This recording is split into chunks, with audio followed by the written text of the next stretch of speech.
내가 전한 복음대로 다윗의 씨로 죽은 자 가운데서 다시 살아나신 예수 그리스도를 기억하라.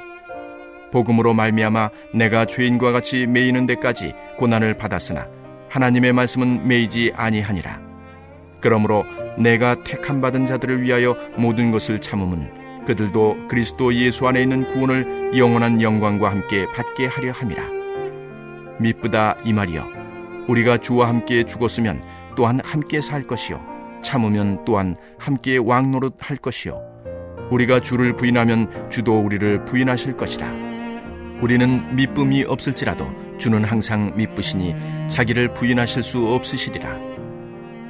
아멘.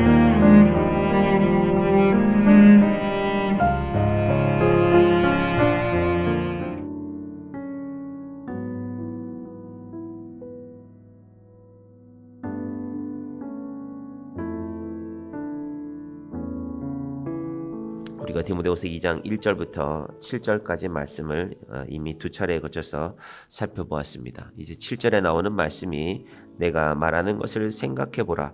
주께서 범사에 내게 총명을 주시리라. 이 총명이 도대체 무엇일까? 그래서 제가 다시 디모데후서를 또 바울의 다른 편지들을 찾아보면은 이 총명이라는 것이 디모데야, 너 고난받는 게 정말 좋은 일이다. 이건 세상에서 총명이 아니지 않습니까? 세상의 총명은 잘 되는 거잖아요. 잘 되고 복 받고 많은 것을 누리고 그게 잘 되는 건데 그런 걸 아는 걸 총명이라고 불러야 되지 않나? 예를 들면 주식을 한다면 이렇게 기업들하고 세상 돌아가는 정보를 다 이렇게 알고 나니까 그래, 이번에는 이 주식을 사면 되겠다. 총명함이지 않습니까? 그런 지혜를 갖고 산다는 것이. 그런데 세상에서는 그것을 총명이라고 부를 수 있겠지만 나는 고난받는 것을 총명함이라고 부른다. 디모데야, 너 고난받아야 된다.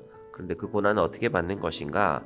나와 함께 고난을 받으라. 이것이 디모데후서 1장의 큰 주제였습니다.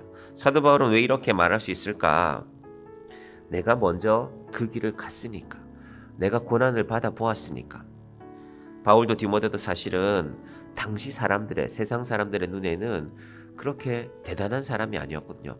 사실은 바울은 대단한 것을 갖고 태어났죠.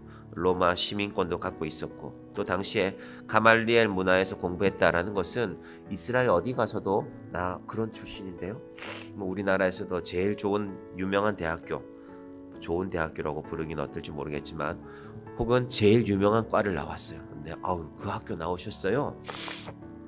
그러면 제가 인정해드리죠. 실제로 일본에서 제가 갔을 때 들었던 이야기인데, 일본에도 유명한 대학들이 많은데 특히 이 일본에서 제일 유명하다고 하는 동경대학교 근처에서 가끔 학생들이 보통 세상에서 말하는 질서들을 어길 때가 있대요. 동경대학교 학생이라도 담배 피우다가 꽁초를 버릴 때가 있는데, 그러면 어디선가 경찰이 나타나서 당신 이런 거 죄를 범했으니까 이렇게 벌 받아야 됩니다 하고 벌금형을 매기든지 그걸 매기게 되는데, 그런데 신분을 꼭 확인한대요. 그러면 제가 동경대학교 학생입니다, 토다이 다이가쿠노 대학생입니다, 딱 이러면은 경찰이 좀 달라진대요. 그래요, 앞으로 당신은 사회 지도자가 될 사람이니까 한 번은 용서합니다, 그런 이야기를 들은 적이 있습니다. 자, 그런데 세상에서 그렇게 자랑할 것도 없었던, 사실은 자기 자랑을 버린 것이죠. 그 바울이 지금 죽음 직전에 디모데에게 하는 말은, 디모데야, 너 신앙생활 하는 게 뭔지 아냐? 나와 함께 고난을 받는 것이다. 도대체 그 고난이란 무엇일까? 이제 바울의 다른 말씀들을 보면 골로새서 1장 24절에 보면요, 나는 이제 너희를 위하여 받는 괴로움을 기뻐하고 그리스도의 남은 고난을 그의 몸된 교회를 위하여 내 육체에 채우느라. 이 고난이라는 것이 그리스도의 고난하고 관계가 있구나. 예수님이 십자가에 돌아가셨지 않습니까? 예수님이 이 땅에서 우리를 위하여 고난받고 가신 일이 있는데, 예수님을 통하여서 세워진 것이 결국 교회인데, 그러면 그 교회를 위해서 고난받는 것을 바울은 뭐라고 불렀냐 하면은 그리스도의 남은 고난이다. 누군가가 이 땅에서 귀한 일을 하다가 가죠. 제가 지난 명절이 지나고 저희 할아버지의 동생이죠. 저희 할아버지는 살아계시면 이미 100살이 넘었는데 저희 할아버지의 막내 동생, 그러니까 할아버지하고 나이 차가 좀 납니다. 그분도 이제 돌아가셨는데 그분의 부인, 저한테는 할머니 뻘이죠. 소포를 하나 보낸다고 주소를 알려달라고 했습니다. 그래서 뭐 명절 선물을 하나 보내시려나 생각했는데 오래된 노트들이 왔어요. 사진들도 오고. 그게 이제 저희 증조 할아버지가 오래전에 공부하셨던 기록도 있고, 그게 이제 1930년대의 사진들인데 제가 어젯밤에 잠들기 전에 어제 그게 도착해서 그 사진들을 쭉 보다가 이렇게 잠이 들었는데, 아, 이분이 죽도록 고생하셨겠구나라는 생각을 했어요. 저 경상남도 고성이라는 곳에서 평양에까지 공부했으니까, 그러니까 전국에서 어디에서 왔는지 지도에 사진이 붙여져 있어요. 주로 평양 사람들이 많고요, 이북 사람들이 많고, 1930년대니까 우리가 이 남북으로 나뉘기 전이니까 서울 사람들이 좀 있고, 그러면 이제 시골 사람들은 몇 명 안 돼요. 그 시골에서 그때 그분은 이미 결혼도 하셨고 자녀들도 있었거든요. 도대체 가서 어떻게 공부를 했을까? 용돈은 좀 주는 사람이 있었을까? 문득 그런 생각이 들었어요. 책 사볼 돈이나 있었을까? 혹은 배는 곪지는 않았을까? 밥이나 제대로 드셨을까? 그런데 왜 거기 가서 그 어려운 그 험한 길을 가서 그 멀리 가서 신학을 공부했을까라는 생각을 문득 해보았습니다. 그리스도의 남은 고난, 그리고 그분이 목회하신 거 보면은 그렇게 반듯하고 좋은 교회 찾아가신 것도 아니에요. 그 시절에 평양까지 가서 공부했으면 내가 이 정도 이력이 있으니까 하고 좀 좋은 교회 가겠소, 큰 교회 가겠소라고 할 수도 있는데, 큰 교회는 나중에 갔고 작은 교회들을 많이 찾아다니면서 목회를 하셨단 말입니다. 혹시 그분의 마음도 그리스도의 남은 고난을 그의 몸된 교회를 위하여 내 육체에 채우노라라는 이런 마음이 아니었을까? 그럼 바울은 골로새 교회 교인들에게 우리가 지금 고난 받는 게 힘든 게 아니다. 예수님이 우리를 구원하시기 위해서 십자가에 돌아가셨는데 그분이 교회를 위해서 돌아가셨고 우리도 교회를 섬기고 있기 때문에 우리는 그분의 남은 고난을 채워가는 것이다. 누군가에게 내 인생 가운데 제일 귀한 일이 있는데 그 남은 것을 채워간다면 그것이 바로 우리의 고난의 의미라는 것입니다. 자, 바울은 또 한 말씀을 합니다. 골로새서 1장 25절인데요. 내가 교회의 일꾼 된 것은 하나님이 너희를 위하여 내게 주신 직분을 따라 하나님의 말씀을 이루려 함이라. 고난 받는 것이 하나님의 말씀을 이루는 것이다. 왜? 교회는 고난 가운데서 세워지기 때문입니다. 여러분, 고난은 자꾸 피하면 어떻게 되냐면요, 피하면 고난에서 자꾸 도망가게 됩니다. 사실은 우리는 누구나 그러고 싶죠. 나 고난 싫어, 고난 싫어. 그래서 오래된 이야기지만 그 증조 할아버지가 목회할 때 고난 받는 걸 많이 봤기 때문에 저희 할아버지 형제분들이, 남자들이, 증조 할아버지 아들들이죠, 저희 할아버지 형제들, 목회를 안 하라 그랬어요. 그래서 제가 언젠가 한번 말씀드렸던가요? 증조 할머니가 새벽기도 마치고 오면, 겨울에 새벽기도 갔다면 손이 차잖아요. 아들들 머리에 손을 얹고 이놈은 목사 되게 해주십시오 하면은 아무도 아멘을 안 했대요. 그러니까 아무나 아멘을 안 하면 증조 할머니가 아들들 이마를 툭 친대요. 그게 새벽에 아프잖아요. 잠들다가 맞으면은. 그러면은 아멘을 안 하면 또 맞으니까 저희 할아버지가 생전에 하셨던 말씀이, 내가 아멘이라고 말하진 않고 아멘 이렇게 했다, 뭐 이렇게 내가 제대로 아멘을 안 했다, 그런 우스개 같은 말씀을 하셨는데, 고난을 통해서 교회가 세워져 간다라는 것입니다. 근데 그 고난에 중요한 의미가 하나 있는데요, 고난을 함께 받으면 너무 힘들어요. 새벽마다 제가 여러분 혼자 나와서 제가 기도한다고, 혹은 사모님 앉아서 우리 둘이서 새벽 기도한다고 생각해 보십시오. 얼마나 힘들겠어요, 새벽 기도가. 그런데 함께 있기 때문에 고난이 기쁨이 되는 것입니다. 바울이 그래서 그리스도의 군사를 이야기한 것입니다. 자, 오늘 디모데후서 2장 3절 다시 가볼게요. 너는 그리스도 예수의 좋은 병사로 나와 함께 고난을 받으라. 이 짧은 군 생활이지만 저도 2년 몇 개월 군 생활할 때요, 어느 날 그걸 깨달았어요. 야, 이걸 혼자서 하면 할 수 없겠구나, 군 생활이라는 걸. 때로는 저 고참들은 저를 갈구기도 하죠. 저도 제 후임병들을 좀 싫은 소리 해야 되는 날들이 있죠. 그런데 함께 있기 때문에 그 군 생활이 할 수가 있는 것입니다. 바울이 그것을 바로 디모데에게 말하고 있는 것입니다. 디모데야, 너 나랑 함께 고난 받자.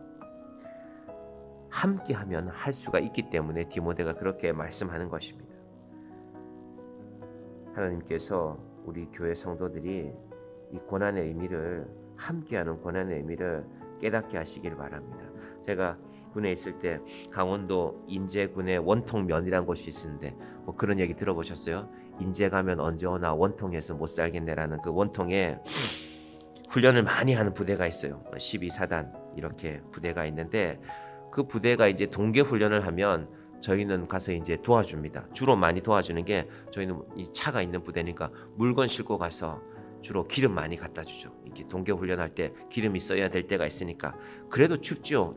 그 수천 명 되는 병사들을 어떻게 기름으로 다 난방을 할 수가 있습니까? 주로 이제 지휘관이 있는 사무실들에 난로가 하나씩 설치되는데, 그러면 이제 나머지 사람들은 동계 훈련 추위 속에서 일주일을 견디고 돌아오는 거죠. 그 훈련을 마치고 이제 그 사단 본부가 있는 원통에 오면은, 원통면에 저 산 쪽에 12사단 본부가 있는데 군인 가족들이 다 나와 있어요. 왜냐하면 남편이 훈련 갔었으니까. 그러니까 현역으로 간 분들 말고 주로 하사관 부인들이 나와서 태극기도 흔들고 부대 깃발도 흔들고 그렇게 해요. 우는 분들도 계세요. 그러다가 제가 그 사단에서 그 부대에서 식사하다가 들었는데요.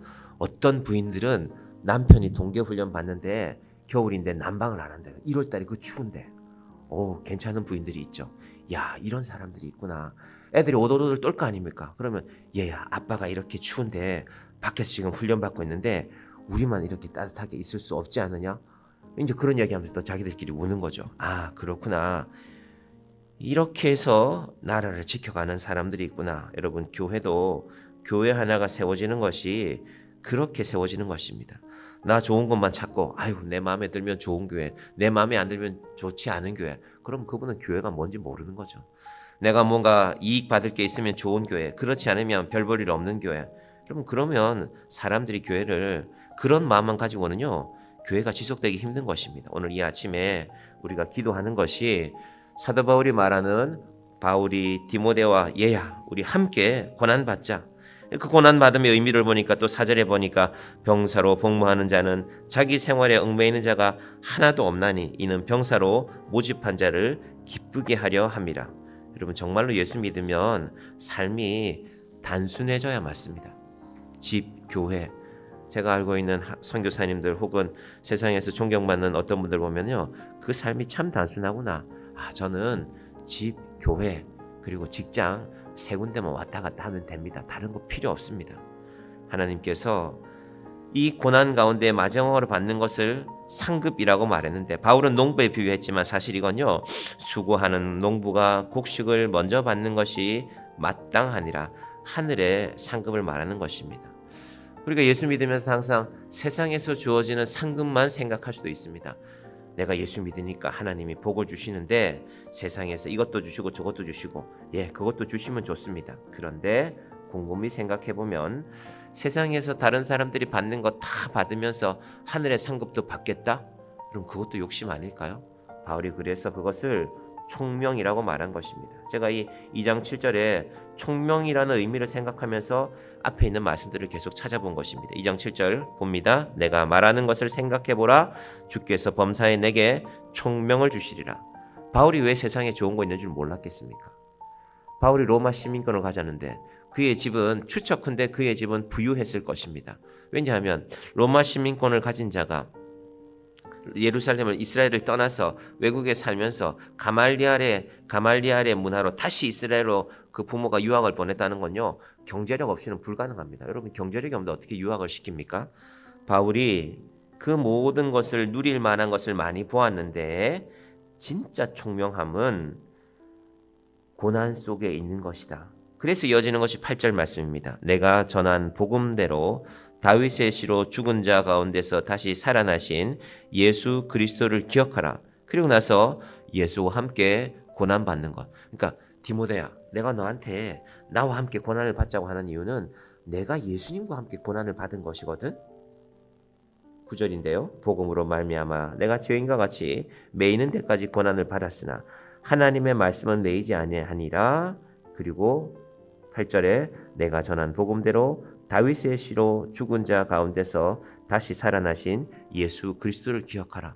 내가 생각해 보니까 예수님의 삶이라는 것이 고난으로 가득 채워지지 않았냐. 나는 그 고난 가운데 조금 남겨진 것을 받는 것이다. 너도 그렇게 하라고, 그렇게 해서 에베소 교회를 굳건하게 세워가라는 것입니다. 우리가 이 디모데후서 말씀을 살펴보는 가운데 이미 여러 차례 살펴보았는데요. 예수 믿는 것이 고난의 의미를 아는 것이구나. 고난의 기쁨을 아는 것이구나. 그러면 그 고난의 기쁨을 아는 사람은 어떻게 살아야 될까? 이제 디모데후서 3장에 가면 이어집니다. 여러 가지 이야기를 하고 내가 돌아서라라고 얘기하거든요. 하나님께서 우리의 신앙이 고난이 주는 의미와 고난을 통해서 얻는 하늘의 상급, 하늘의 지혜, 하늘의 총명함을 누리는 저와 여러분이 되시기를. 그래서 누군가에게 너도 예수 믿으면 힘든 일도 있겠지만 이게 진짜 인생이야, 이게 진짜 믿음이야, 그 믿음의 권면을 할 수 있는 저와 여러분이 되시기를 주님의 이름으로 간절히 축원드립니다. 기도하겠습니다. 하나님 아버지 감사합니다. 바울은 계속해서 디모데에게 나와 함께 고난을 받으라고 말하고 있습니다. 세상은 고난을 싫어합니다. 고난을 피하고 싶어합니다.